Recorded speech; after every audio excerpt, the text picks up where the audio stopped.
రాజన్న సిరిసిల్ల జిల్లా తంగళ్లపల్లి మండలం సారంపల్లిలో తన భూమి అమ్మిస్తానని మాయమాటలు చెప్పి తన పేరు మీద రిజిస్ట్రేషన్ చేసుకుని రాజాసింగ్ ఠాకూర్ ల్యాండ్ అమ్మిస్తా అని చెప్పి నమ్మించి మోసం చేశాడని షమీ సుల్తానా తెలిపారు. సిరిసిల్లలోని ప్రెస్ క్లబ్లో మీడియా సమావేశం నిర్వహించారు. మాకు న్యాయం చేయాలని కోరారు. ఈ కార్యక్రమంలో కాంగ్రెస్ పార్టీ ఎస్సీ విభాగం స్టేట్ కన్వీనర్ మేకల కమలాకర్, షమీం సుల్తానా, షేక్ సైఫ్ తదితరులు పాల్గొన్నారు. ప్రజలకు నమస్కారము. నా కొడుకు వలన నా వలన గొడవలైనవి. గొడవలైన కొడుకు నా తల పలగొట్టుడు, నా బొక్కలు ఇరగొట్టే ఈ రాజసింగ్ తెలిసింది. రాజసింగ్ తెలిసి నా వద్ద వచ్చి రాజసింగ్ నీకు హెల్ప్ చేస్తామా, నీకు మెడికల్ సర్టిఫికేట్ తీసుకొచ్చిండు. అదే నమ్మిన నేను. అది నమ్మినాక నేను కిరాయకు కరీంనగర్లో ఉండే, అక్కడికి వచ్చిండు కారు వేసుకొని నలుగురికి తీసుకొని వచ్చి, అమ్మ నీ కొడుకుతో నీకు ఈ జాగలతోనే ప్రాణభయం ఉన్నది, నా పేరు మీద చేసి ఒకటే పని చేయి, నీ జాగా నీకు అమ్మిస్తామా, నువ్వు 6 నెలల నేను అదే 6 నెలల మన అమ్మిస్తా నేను, నువ్వు తప్పక నువ్వు నా మీద భరోసా చేయి అని మన పరశురాములు అని ఉంటాడు, ఆ పరశురాములకు తీసుకొచ్చి నా దగ్గర ₹1,00,000 తీసుకొని రిజిస్ట్రేషన్ చేసుకున్నాడు. మళ్ళీ కొన్ని రోజులు అయినాక ఏమా అంటే ఇవాళ అమ్ముతారు, రేపు అమ్ముతారు, ధర అత్తలేదు, అది ఇది అన్నాడు. అన్నాక మళ్ళీ ఒకసారి అడిగితే లేదమ్మా లేదు, సగం ఇస్తేనే నేను అమ్మని ఇస్తా, లేకుంటే రేపు ఏం చేసుకుంటో చేసుకో, కావాలంటే పోలీసు పెట్టుకో పోలీసు వాళ్ళ దగ్గర అన్నాడు. ఇప్పుడు పోలీసు వాళ్ళ దగ్గర పోయినాం మేము. పోతే వీళ్ళకి పిలిపించి అడిగితే ఈ కమలాకర్ కొడుక ఏమన్నాడు, అమ్మదే నేను రిజిస్ట్రేషన్ చేసేస్తా, నేను చేసేస్తామని అప్పుడు ఇదే మాట అన్నాడు. అదే మాట అంటే ఈయనకు మళ్ళీ తీసుకుపోయి కోర్టులు వేద్దాంపా అని తీసుకుపోయి ఇంకేదో నమ్మించి తీసుకుపోయింది. అప్పటి నుంచి నాకు ఇట్లా గోస చేస్తాడు, ఇంత ఈ ఏజ్ ఉన్నదానికి నా ఈ ఏజ్ నాకు ఇట్లా గోసపడు. నాకు నమస్తే. గౌరవనీయులైనటువంటి పాత్రికేయ మిత్రులకు నమస్కారం. అదేవిధంగా సిరిసిల్ల పట్టణ ప్రజలకు, జిల్లా ప్రజలకు, భారతీయ జనతా పార్టీ నాయకులకు ముఖ్యంగా నేను ప్రత్యేకంగా కృతజ్ఞతలు చేస్తూ ఉన్నాను.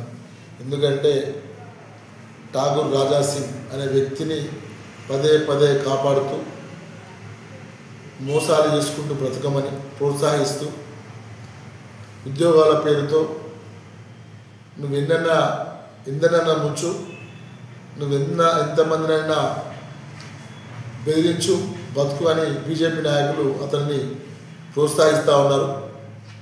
2022లో షమీం సుల్తానా గారు 2022లో షమీం సుల్తానా గారు రాజాసింగ్ గారిని కలవడం జరిగింది. ఆమె యొక్క సమస్య మీ అందరికీ తెలిసిందే. ఆమెకు ఉన్నటువంటి ప్రాపర్టీ అయితే ఇల్లు అయితే ఉందో ఆ ఇల్లుకు సంబంధించి ఆమె కొడుకు గొడవ జరుగుతూ ఉన్న సందర్భంలో ఆ కొడుకు ఈమెను చాలా విపరీతంగా కొట్టి ఇబ్బందులకు గురి చేస్తూ ఆ ఇల్లు నాకు విషయం చెప్పి చంపేస్తానని చెప్పి ఆ రాజసింగ్ నాకు చెప్పడం జరిగింది. రాజసింగ్ ఏమన్నాడంటే ఆమెకు న్యాయం చేయాలి, ఆమె దగ్గర ₹1 కూడా లేదు, ఆ ఇల్లు రిజిస్ట్రేషన్ నా పేరు మీద చేయాలి, చేస్తే నేను సెటిల్మెంట్ చేస్తాను, నాకు డబ్బులు కావాలి కమలాకర్, నాకు డబ్బులు ఇస్తే నేను నీకు మళ్ళీ ఒక 3-4 months వరకు నేను డబ్బులు ఇస్తా అని చెప్పి నన్ను అడగడం జరిగింది. నేను డబ్బులు ఎట్లా నమ్మాలి నేను అంటే అట్లా కాదు అంటే అది ఇల్లు రిజిస్ట్రేషన్ చేపిస్తా అని జాయింట్ రిజిస్ట్రేషన్ చేపిస్తా అని చెప్పడం జరిగింది. ఆ జాయింట్ రిజిస్ట్రేషన్ సంబంధించినటువంటి డబ్బులు నువ్వే పెట్టుకోవాలి, నేను వాళ్ళకి డబ్బులు ఇవ్వాలి అంటే దాదాపుగా ఒక ₹3-4 లక్షల నేను ఇవ్వడం జరిగింది. ఈ యొక్క డాక్యుమెంట్ అనేది మొత్తం కూడా డీడీ చాలనంతా కూడా నేనే డబ్బులు కట్టి ఈ డాక్యుమెంట్ రిజిస్ట్రేషన్ చేయించడం జరిగింది. నమ్మగానే అప్పుడు కూడా నమ్మలేదు. 3-4 months ఇప్పుడు డాక్యుమెంట్ ఉంది కాబట్టి 3-4 monthsలో అమౌంట్ క్లియర్ చేస్తారు కాబట్టి నా అమౌంట్ రాగొస్తుంది, మనం ₹10 పెడితే ₹20 సంపాదించుకునే ఒక ఉద్దేశం కొద్దీ నేను చేయడం జరిగింది. చేసిన తర్వాత మళ్ళీ ఒక 3-4 నెలల తర్వాత ఒక షమీం సుల్తానా గారు మా ఇంటికి వచ్చి బిడ్డ ఇట్ల సంగతి ఆయన నేను డబ్బులు రాసి ఇచ్చిన మొత్తం కూడా అతనికి ఇచ్చిన, మరి నువ్వేందుకు ఇచ్చినావు బిడ్డ అని ఆమె మాట్లాడితే, అయ్యో మమ్మ నాకు చెప్పలేడు మరి వాడు, నేను ఇట్లే మరి నేను ఈ యొక్క డాక్యుమెంట్ ఎవరైనా ఇట్లే చేస్తారు కదా అమ్మ, ఈరోజు నడుస్తూ ఉన్నటువంటి ఈ కాలం తీరా విధంగా ఉన్నది కాబట్టి అని చెప్తే నేను ఇచ్చిన బిడ్డ మొత్తం డబ్బులు నేనే ఇచ్చిన, పరిశ్రమలకు కంచెల పరిశ్రమలు ఆయనే మా ఆయన కలిసి డబ్బులు తీసుకుపోయి బిడ్డ అని ఈమె చెప్తే, సరే అమ్మ నువ్వు 7 గంటల ఆడికి తీసుకుపోయి నేను వస్తాను, నేను ఎంబడి ఉంటాను, నేను న్యాయం చేస్తా, నా డబ్బులు నాకు ఇప్పి రమ్మని చెప్తే, బిడ్డ నేను నీ డబ్బులు నీకు ఇప్పిస్తా అని అమ్మ కూడా చెప్పింది. ఫస్ట్ నుంచి అదే విధంగా నడుస్తుంది. 3 years నుండి వీడు చాలా చిత్రహింసలకు గురి చేస్తూ ఉన్నాడు. అనేకమైన కేసులు నమోదైనాయి. నా పరువు అయింది. వీడి ద్వారా వీడి మీద పోలీస్ కేసు కూడా పెడితే కూడా బీజేపీ నాయకులు పోలీస్ స్టేషన్లోకి వచ్చి మరి కాంప్రమైజ్ చేయమని నన్ను కూడా బదిలాడడం జరిగింది. 2025 తేదీ 21 8వ నెల 2025 నాడు సిరిసిల్ల పోలీస్ స్టేషన్లో కేసు నమోదు చేసిన అతనిపై.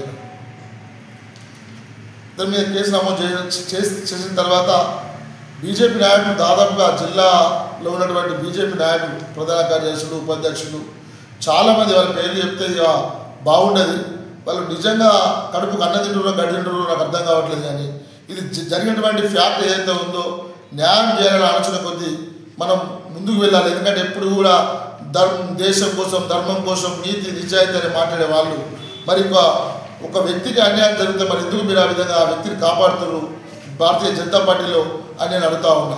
అదేవిధంగా 2005 నాడు 2025 నాడు ఎఫ్ఐఆర్ అయింది. SC/ST యాక్ట్ కేసు నమోదైంది. తేదీ 21 నాడు నేను కోర్టులో అడిగిన. కోర్టులో రాజసింగ్ ఇది చాలా ఇబ్బంది అయింది. 3 years నుండి 3 సంవత్సరాల నుండి నా మీద కేసులు అయినాయి. అనవసరంగా నిన్ను నమ్మి నేను చాలా ఇబ్బందులకు గురవుతా అన్నా. నేను హైదరాబాద్లో ఉంటే ఎక్కువ నాకు అచ్చుడు పోటు చాలా ఇబ్బంది అవుతుంది. నువ్వు కేసులు కొట్టేయించుకోవా, ఆమె రిజిస్టర్ నాకు చేయండి చాలాసార్లు దాదాపు 3 years నుండి నేను చెప్తూనే ఉన్నా. చెప్తే 21 నాడు ఏమన్నాడు కోర్టు గేటు ముంగట, తురుకదాన్ని నిన్ను చంపేస్తాం, ఏం నగరాలు చెందుతున్నావా, మాలంజోడుగా ఆ తురుకలంజను నిన్ను ఇద్దరిని చంపేస్తాం, నువ్వు తమాషాలు చెందుతున్నావా అంటే నేను అదే నిమిషంలో నేను పోలీస్ స్టేషన్లో వెళ్ళిన. ఆ రోజు మా కాంగ్రెస్ పార్టీ జిల్లా కార్యకర్తల ముఖ్య సమావేశం నడుస్తూ ఉన్నది. మా సోదరుడు అద్దెకి దయాగారు వచ్చాడు. అయినప్పటికీ కూడా నాకు ఇంత అన్యాయం జరిగింది కాబట్టి నేను ఫస్ట్ పోలీసులో పోయి కంప్లైంట్ ఇస్తాను. నేను 21st రోజు కంప్లైంట్ ఇస్తే మరి 25th రోజు 25/8/25 నాడు SC/ST ఎఫ్ఐఆర్ నమోదు చేయడం జరిగింది. నేను గౌరవనీయులు పెద్దలు పోలీస్ శాఖ వారికి నేను విజ్ఞప్తి చేస్తూ ఉన్నా, వెంటనే ఛార్జ్షీట్ వేసి రిమాండ్ పంపించాలి.